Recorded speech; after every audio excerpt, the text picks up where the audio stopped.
최근에 미국이 방위비 협상 문제로 우리를 괴롭히고 있습니다. 이에 따라서 서운함, 심지어 배신감까지 든다는 분이 계시는데요.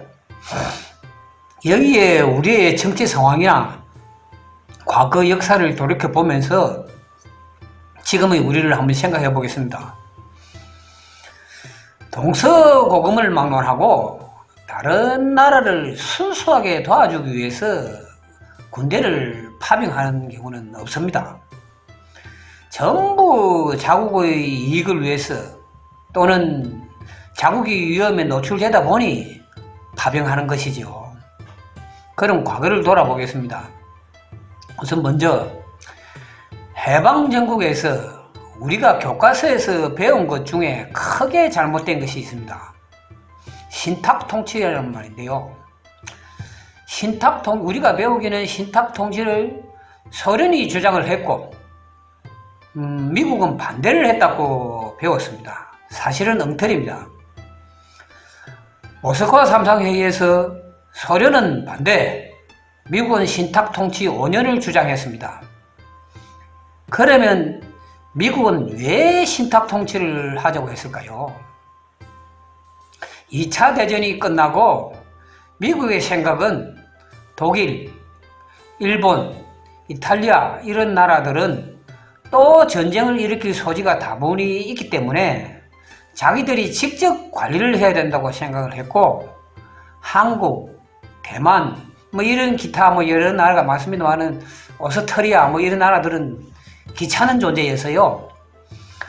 그러다 보니까 관리를 하려면은 원조 또 투자 많은 자기들이 예산이 투입이 되다 보니까 피해가려고 신탁통치를 피해가려고 하다가 오스트리아 같은 경우는 10년 신탁통치를 했습니다. 했고 한국에서는 반탁운동이 일어나니까 발을 빼고서는 그 결과물로 탄생한 것이 대한민국 정부 수립과 에지선 라인입니다. 정부 수립은 유엔이 주도하게 만들었고 1950년 1월 12일 국무장관 에지선이 자기들의 방위선 라인을 껐습니다. 거기에 라인에 일본, 필리핀은 포함을 시키고 한국과 대만은 빼버리고 바로 주한미군이 철수합니다. 그 결과로 6.25 전쟁이 일어나죠. 그런데 6.25 전쟁이 나자 미국이 주도하에 유엔군이 참전을 하게 되는데, 그럼 이거는 왜 그랬느냐 하면은 유엔이 이 정부를 설립했습니다.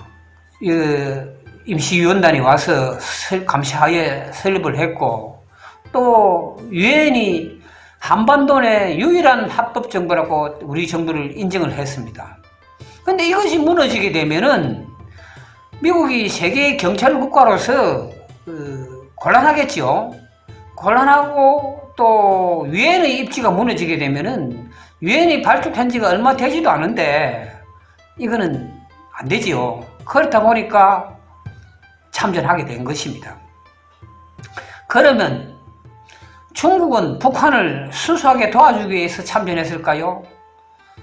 전쟁 발발할 당시에 이미 중국군은 압록강 넘어 만주에 주둔을 했습니다. 제길에 있다가, 그것도 우리 조선족 중심의 부대로 있다가 위엔군이 38선을 넘어 평양에 다다라오니까 자기들 땅이 전쟁터가 될까 싶어서 압록강을 건넙니다. 이때 하는 말이 항미 원조입니다. 이 말은 미국에 대항하는 조선을 도와주기 위해서 파병한다는 말입니다. 또 거슬러 올라가면은 한일 합방 당시에 고종 황제께서는 미국을 철석같이 믿고 있었어요. 그랬는데 미국과 일본은 비밀 협상을 해가지고 미국은 필리핀을, 일본은 조선을 차지하기로 합니다. 러일 전쟁, 청일 전쟁 다 자기들끼리 전쟁을 하면서 전쟁 터는 이 땅이 됩니다. 그러니까 그 피해는 고스란히 우리 국민이 안게 되지요.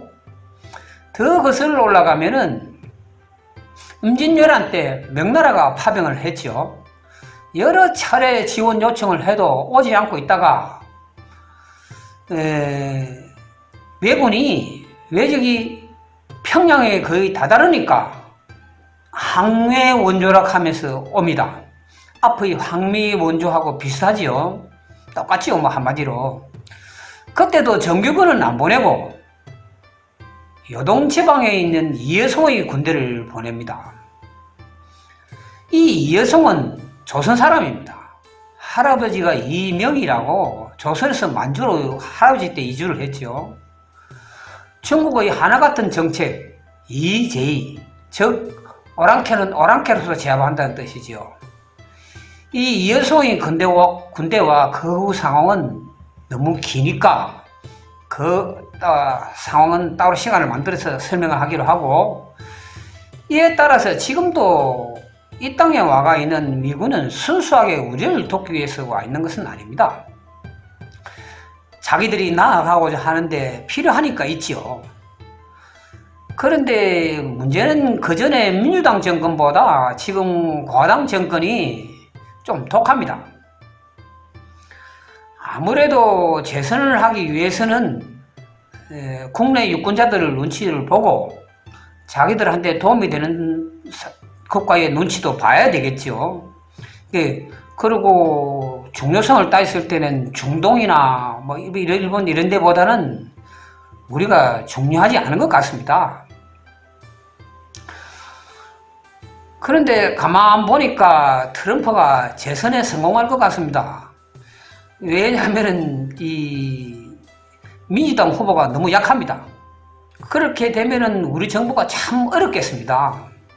무역, 군사 등 여러 가지로 압박을 해오겠지요. 우리가 이제 조금 먹고 살만하니까 일본이 미국을 부추기는 그런 느낌도 있습니다. 돌파구는 북한과 평화를 구축해야 되는데 우리 정부가 북한과 미국 사이에 더 중매장이로 들어가가지고 참 역할을 해보려고 했는데 이것은 원초적으로 어렵습니다. 입장을 바꿔서 생각을 해보면은 김정은이가 가진 것이라고는 핵뿐인데 그것을 포기하라고 하면서 체제 보장을 해준다고 하면서 북한 보고는 전부인 핵을 포기하는 것을 눈으로 보여달라고 그러고, 또 미국과 우리 정부는 말로만 하고 있죠. 국가 간의 약속이라는 것은 앞에서 설명한 바와 같이 어기면 그만입니다. 트럼프와 문재인이 대통령을 계속할 수는 없는 것이니 정권이 바뀌어서 전 정부가 한 약속은 무효다 해버리면은 끝 아닙니까? 그렇게 되면은 김정은이만 낙동강 오려야 되지요. 그러니 안 합니다. 슬기롭게 가야 됩니다. 그러기 위해서는 서로의 말에 귀를 기울이고 무조건 비난하고 욕을 하고 그렇게 하면 안 됩니다. 요새 SNS상 보면은 입에 담지 못할 막 하고 심지어 대통령한테도 세리 욕을 하고 그러는데 그러면 안 됩니다. 서로의 말을 존중하고 겸손해야 됩니다. 토론의 결과에서 민주주의의 원칙을 받들어 나가야 됩니다. 국회의원 선거가 얼마 남지 않았는데 투쟁적이고 막 나가는 그런 사람들을 선택하면 안 됩니다.